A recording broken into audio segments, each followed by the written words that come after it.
ओम गम गणपतये नमः. ओम गम गणपतये नमः. ओम गम गणपतये नमः. आज गुरुवार आणि विजयादशमी दसरा अत्यंत 4-3 मुहूर्तापैकी महत्त्वाचा मानला जाणारा एक हा सण दसरा, आणि त्याची पूजा अर्चा आपण करतो, सकाळपासून करतो आणि संध्याकाळी शस्त्रपूजा करतो. संध्याकाळी शस्त्रपूजा करायची असते, महाकाली मातेची पूजा करायची असते आणि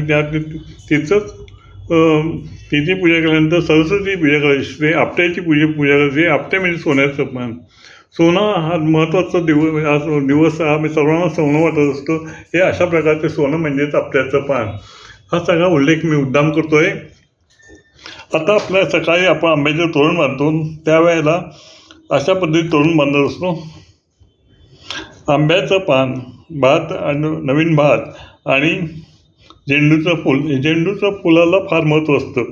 हे झेंडूची फुलं जी आहेत त्याला फार महत्त्व आहे, कारण आज प्रत्येकाच्या घरी वाहन असतं, दुकानं असतात, त्यांना हे फुलाचं तोरण वाहतात. मग ते दुकानाला एक तोरण लावलं जातं, घराला तोरण लावलं जातात आणि आज हा दसरा हा सण साजरा केला जातो. अतिशय महत्त्वाचा आणि आनंदाचा दिवस होतो. विशेष म्हणजे संध्याकाळी शस्त्रपूजा आपण करतो. शस्त्रपूजा म्हणजे काय की मोठी महान शस्त्र आपण काही द्यावं जात नाही. आपण आपल्या घरातले शस्त्र म्हणजे चाकू, सुरी आहे, कोयता आहे, याची पूजा करावी. वहीचं पूजन म्हणजे सरस्वती पूजन. ही महाकाली मातेचं जे पूजा आहे ती म्हणजे शस्त्रपूजा. आणि सरस्वती मातेची पूजा आता वही, पुस्तकं ह्याच्या पद्धती पुस्तकाची पूजा केली जाते. आणि लक्ष्मीपूजा म्हणजे आपल्याकडे असलेले अलंकार, सोन्याचे दागिने वगैरे जे काय आहे त्याची पूजा आपण करायची असते. ती आम्ही देवालयात करतो आणि ती देवालयातच करावी असं हे महत्त्वाचं असतं.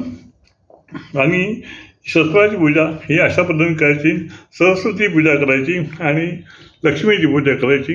अशा प्रकारे हा सण आनंदाने साजरा करायचा. आणि सायंकाळी शस्त्रपूजा केल्यानंतर तिला आरती पण दाखवायची, आरती करायची. आरती ओवाळून पूजा केली जाते शस्त्राची. अशा पद्धतीने पूजा केली जाते. आनंदाचा आणि अतिशय आनंदाचा हा दिवस, असा 4-3 मुहूर्तापैकी महत्त्वाचा सण म्हणजेच दसरा. ओम गम गणपतये नमः. ओम गम गणपतये नमः.